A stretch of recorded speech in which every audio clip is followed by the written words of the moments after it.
చాలా మంది కొన్ని పలుకులు పలుకుతారు, వాటి ద్వారా కూడా షిర్కుకు పాల్పడతారు. ఫర్ ఎగ్జాంపుల్ ఏమంటారంటే, అల్లా మీద మాత్రమే ప్రమాణం చేయాలి. ఏదైనా ఒక విషయం సత్యమైనప్పుడు అల్లా సాక్షిగా అని చెప్పాలి. అలా కాకుండా మా అమ్మ తోడు, మా నాన్న తోడు, నా బిడ్డ తోడు అని ప్రమాణాలు పలుకుతారు.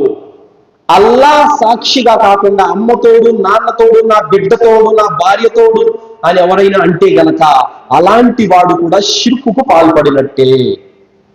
అలాగే ఏదైనా ఒక పని అవసరం కొరకు ఎవరితోనైనా పని పడినప్పుడు ఏమంటారంటే, అయ్యా మీరు దయదలిస్తే అయిపోతుందయ్యా, మీరు దయదలిస్తే అయిపోతుందయ్యా అని అంటారు. ఈ మాట చెప్పకూడదు. అల్లా కలిస్తే అవుతుందని చెప్పాలి తప్ప మీరు దయదలిస్తే అవుతుంది అని చెప్పకూడదు. మీరు కలిసినంత మాత్రం ఏమీ కాదు అల్లా కలవనంత వరకు. కావున అల్లా దయదలిస్తే అవుతుందని చెప్పాలి తప్ప మీరు తలుచుకుంటే అవుతుంది అనే మాట చెప్పకూడదు. అలాగే మీకు సర్వము తెలుసు అనేటటువంటి మాట కూడా మనం ఎవరికి చెప్పకూడదు. సర్వము తెలిసిన వాడు అల్లా ఒక్కడే. మీకు అన్నీ తెలుసు అంటే మీకు తెలియదంటూ ఏది లేదు అని అంటే ఆ మాట కూడా షిర్కుకు దారి తీస్తుంది. అలాగే దైవ ప్రవక్త ముహమ్మద్ సల్లల్లాహు అలైహి వసల్లం వారి వద్దకు ఒక వ్యక్తి వచ్చాడు.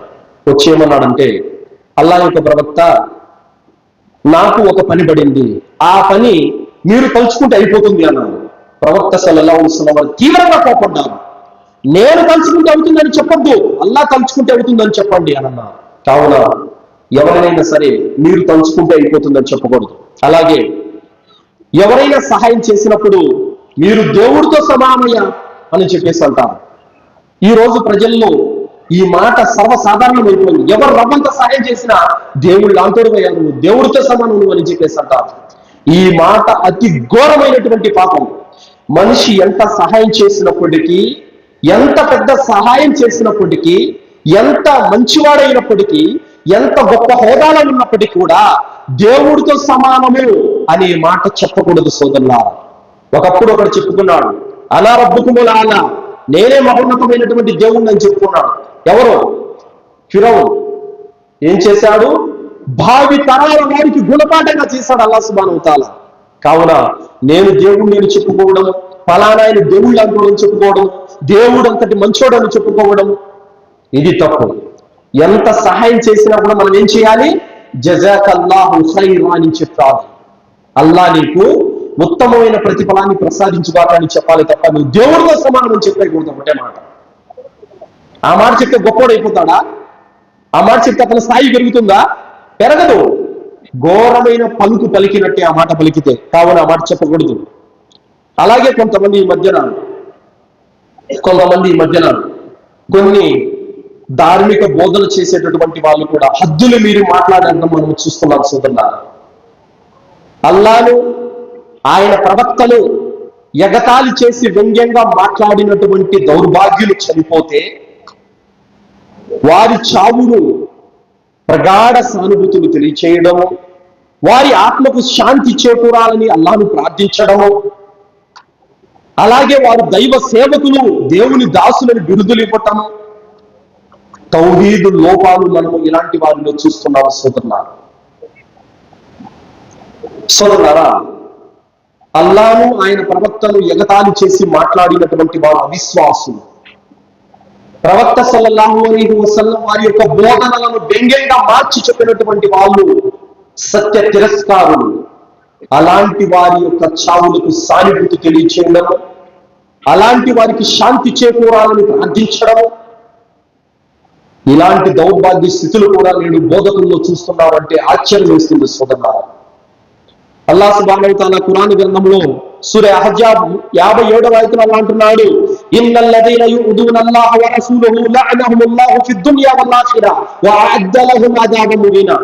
అల్లాహకు, ఆయన ప్రవక్తకు బాధ కలిగించేవారు ఇహలోకంలో పరలోకంలో అల్లాహ్ శాపానికి గురవుతారు, వాళ్ళు అవమానానికి గురవుతారని అల్లాహ్ సుబ్హానహు వ తఆలా తెలియజేశాడు సోదరులారా. అవమానకరమైన శిక్ష వారి కొరకు ఉందని అల్లాహ్ చెప్పాడు. ఎవరైతే అల్లాహకు, ఆయన ప్రవక్తకు బాధ కలిగిస్తారో వారికి. సోదరులారా, ప్రవక్త ముహమ్మద్ సల్లల్లాహు అలైహి వసల్లం వారి కాలంలో ఒక క్రైస్తవుడు ఇస్లాం స్వీకరించాడు. ఈ హదీసు సహీహ్ అల్ బుఖారీ 3617 అనస్ రదియల్లాహు అన్హు వారు ఉల్లేఖిస్తున్నారు. ఒక క్రైస్తవుడు ప్రవక్త సల్లల్లాహు అలైహి వసల్లం వారి వద్ద ఇస్లాం స్వీకరించాడు. స్వీకరించి ప్రవక్త సల్లల్లాహు అలైహి వసల్లం వారు చదివేటటువంటి యొక్క ఖురాన్ పలుకులు మరియు హదీసులు రాసుకునేటటువంటి వాడు, ఆ పనిలో విలేకరిగా ఉన్నాడు. కొంతకాలానికి అతను క్రైస్తవంలోకి వెళ్ళిపోయాడు, ఇస్లాం వదిలిపెట్టేశాడు. అప్పటికి అతనికి సూరే బకరా, సూరే ఆలిమరన్ సూరాలు కూడా నేర్చుకున్నాడు. ఇస్లాం త్యజించి క్రైస్తవంలోకి వెళ్ళిపోయాడు. వెళ్ళిపోయిన తర్వాత ఏమన్నాడంటే, ముహమ్మద్కి ఏమీ రాదు, నేనేదో రాసిస్తే చదువుకుంటాడు, అక్కడ సత్యం ఏమీ లేదు అని ప్రవక్త ముహమ్మద్ సల్లల్లాహు అలైహి వసల్లం వారి మీద నిందలు వేశాడు.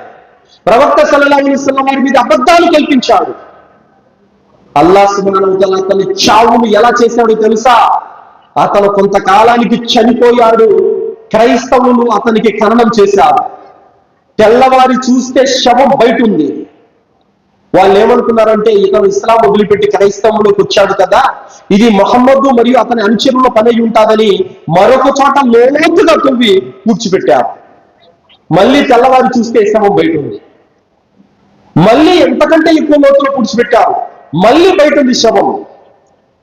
వాళ్ళ యొక్క మతంలో జ్ఞానవంతులు గ్రహించారు, ఇది ముహమ్మద్ అతని అనుచరుల పని కాదు, ఇది దేవుని యొక్క శాపం ఇతని మీద పడింది, వదిలిపెట్టేయండి అని చెప్పారు. కుక్కలు నక్కలు పీకుతున్నాయి అతని యొక్క శవాన్ని. అవమానం.